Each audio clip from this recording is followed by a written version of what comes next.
Steam clouded the mirror, but Ellie Wittmann's reflection cut through, her fingers grazing a lump behind her left ear.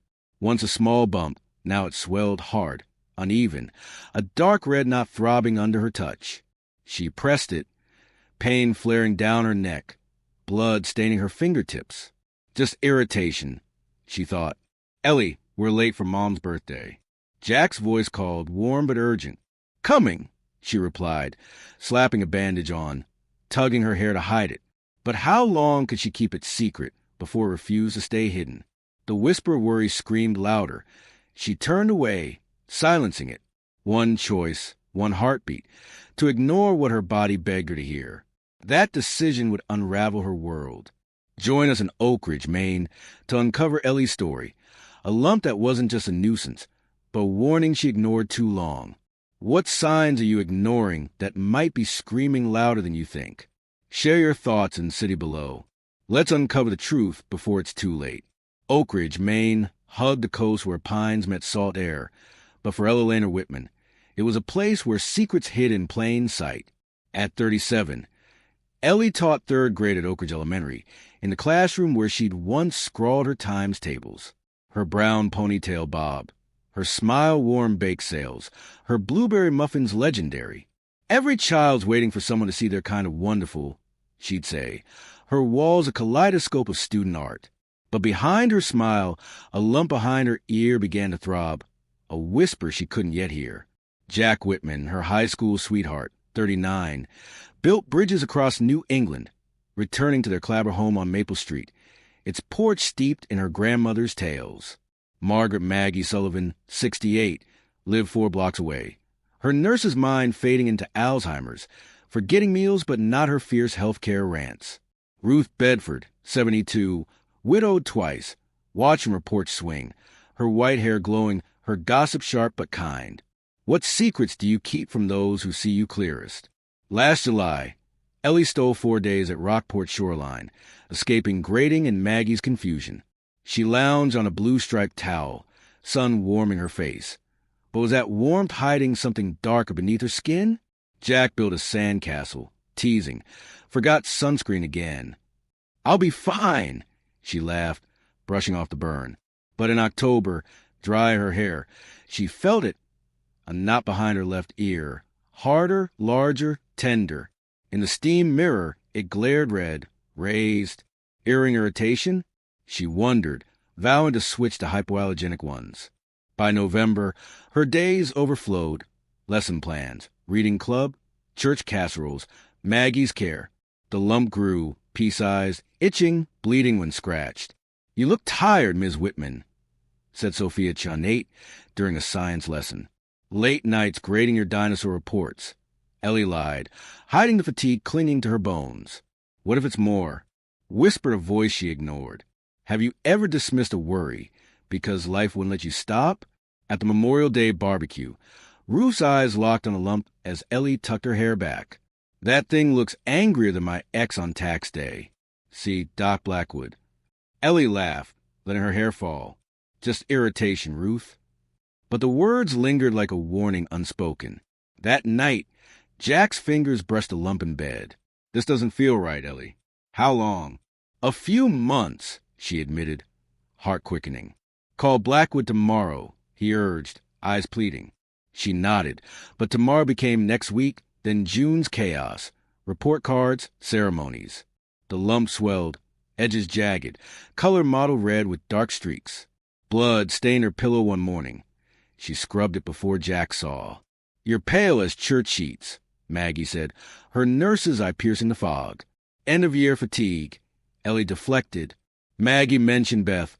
Her sister lost to breast cancer 5 years ago. Ignored signs. Fatigue. Pain. Haunting Ellie. Was she repeating Beth's mistake? What warnings do you push aside because they feel too small to matter? By mid-July, the lump screamed, itchy, bleeding, with a tender swelling in her neck. Fatigue turned stairs into mountains. Naps became a refuge. Jack noticed her picking at meals. Not hungry, she dodged, but his eyes saw through her. Dozing during their show, Jack's voice cut sharp. I booked Blackwood. Tuesday, 10 a.m. She opened her mouth, but his gaze silenced her. I've seen the bloody tissues, Ellie. That night, Beth haunted her dreams, dancing in rainstorms, lips moving, voiceless. Ellie woke, tears wet, whispering, I'm scared, Jack. He held her, voice thick. We'll face it together. Next day, lifting textbooks, pain seared through her neck. She gasped, nearly dropping them, leaning against the wall. Sophiachin appeared, clutching a drawing. You're in my family portrait, she said, showing a stick figure with a red lump behind its ear. The mark stared back. What if Sophia saw what Ellie couldn't admit? Why do we hide fears from those who love us most? Dr. Thomas Blackwood's office reeked of antiseptic and old books, his bow tie crisp despite 42 years in practice. Ellie sat on the crinkling gown, Jack's hand anchoring hers. Blackwood, nearing retirement, smiled warmly. 3 years since your last check, Eleanor? How's Maggie? Good days and bad, Ellie said, grasping the distraction. He examined the lump, fingers pausing, his smile gone. How long? He asked, voice dropping like a stone. Since last summer, she admitted, heart pounding. Faster lately. His dermatoscope lingered, silence heavy as he palpated her neck's swollen nodes. Irregular borders, color variation, rapid growth, bleeding, he said, eyes grave. Signs of squamous cell carcinoma, possibly advanced with lymph node involvement. The words crashed like a wave. Ear cancer? Ellie choked, breath catching. Yes, Blackwood said. My wife, Catherine, lost her fight to it 12 years ago. We won't wait, Eleanor. Biopsy now. What if it's too late? Her mind screamed. Why do some truths only strike when named? The biopsy stung, a sharp pinch under anesthetic. Results in 72 hours, Blackwood said, bandaging her ear. I'm referring you to Dr. Abigail Montgomery, head and neck cancer specialist. Jack's voice tightened. How bad? Blackwood's pause was a chasm. Catherine started like this. We're moving faster. Oakridge's sunny streets felt alien as they left. Kids on bikes, neighbors gardening, blind Ellie's crumbling world. 3 days, Jack said, knuckles white on the wheel. Feels like forever, Ellie whispered, staring out. What if I'm already losing? She called in sick, dodging Principal Andrews' questions. Alone, she pored over a photo album, Beth's smile haunting her. Did you miss signs too? She asked, memories of Beth's ignored fatigue and pain flooding back. Am I next? Have you ever seen truth in hindsight? Too late to act? Ruth Bedford called, gossip tinged with worry. Town's buzzing you're sick, Eleanor. That ear lump. Ellie admitted the biopsy. Ruth arrived with chicken and dumplings. No arguments. Eat. Maggie visited, her nurse's eyes sharp. You're peaked, like your daddy before his heart trouble. Ellie let her believe it was exhaustion, sparing her. Could Maggie's fading mind hold this? By day 3, nerves raw, Ellie sorted spices alphabetically, hands shaking. Jack, scouring ear cancer research, booked his own checkup, fear flickering. What if he's next? At 10:17 a.m., Blackwood's office called, moving their appointment to 1 p.m. Expedited results, Jack said, hand trembling. In the waiting room, Dr. Montgomery's presence beside Blackwood confirmed the stakes. It's squamous cell carcinoma, Blackwood said, voice heavy. Aggressive, invasive. Stage 3 with lymph node spread. Ellie's heart sank, just like Beth.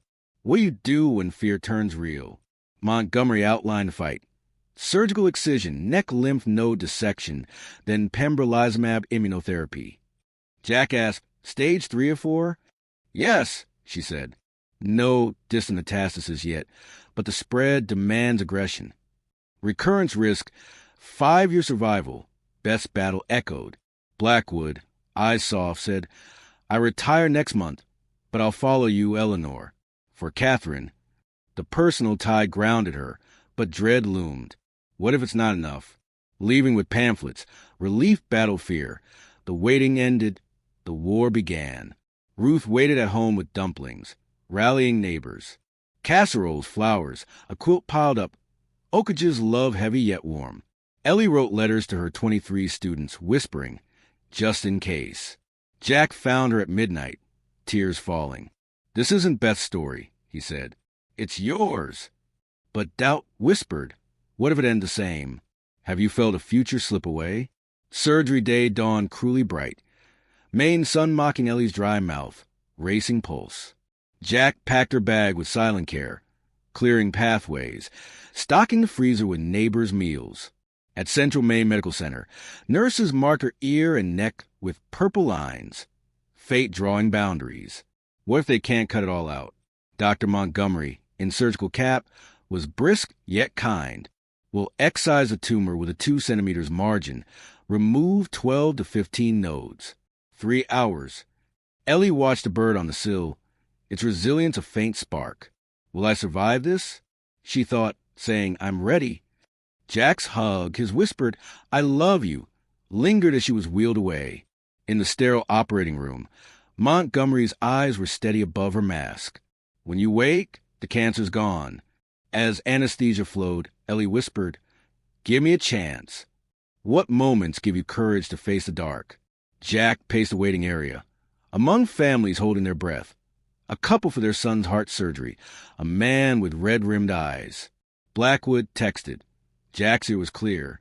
Relief stung. How could he celebrate while Ellie fought? After 3 hours, Montgomery appeared, scrubs damp. Surgery went well. Clear margins, 14 nodes removed. Pathology in 48 hours. Her pause hinted trouble. The spread was more extensive. What's she not saying? Jack nodded, burying the worry. In recovery. Ellie looked fragile, bandages wrapping her ear and neck. Did they get it? She asked, voice faint. Clean margins, Jack said, hiding the rest. That night, nurses checked drains. Ellie fought pain, and Jack dozed in a creaking recliner. Blackwood visited, off duty. Catherine was scared too, he said, but her spirit held. So will yours, Eleanor. Will it? Why do some voices ease pain's weight? The pathology report landed on day 3. Montgomery's neutral face had a blow.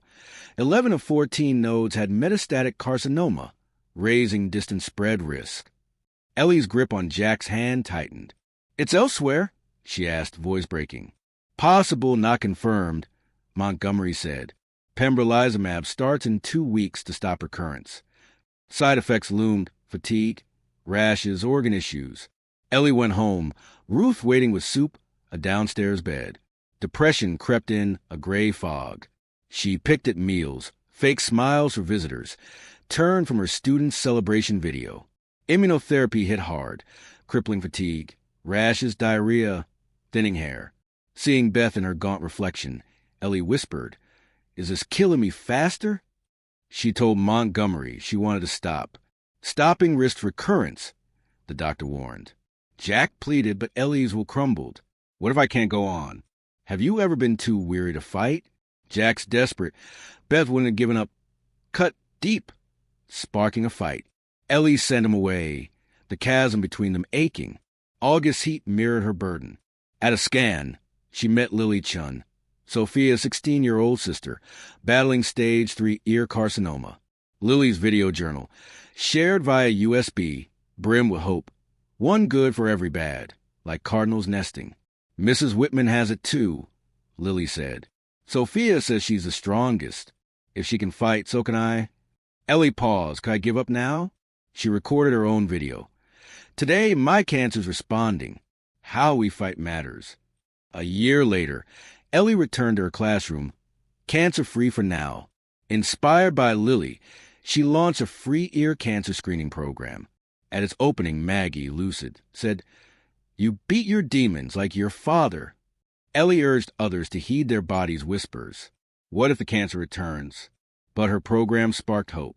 What would you change if a small choice could save you? Ellie Wittmann ignored a lump behind her ear, a whisper that grew into a scream she silenced until it bled into her life. In Oakridge, Maine, her denial mirrored her sister Beth's, lost to cancer 5 years ago.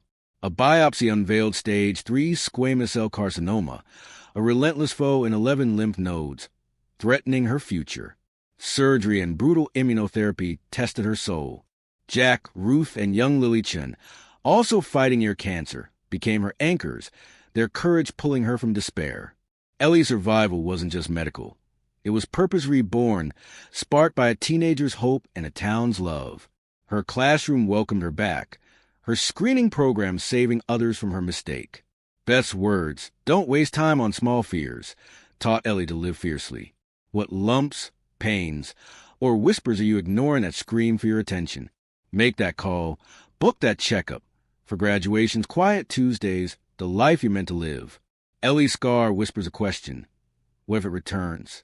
But her fight shouts louder. Share your thoughts in City Below. Let's stop silencing warnings before they become cries we can't ignore.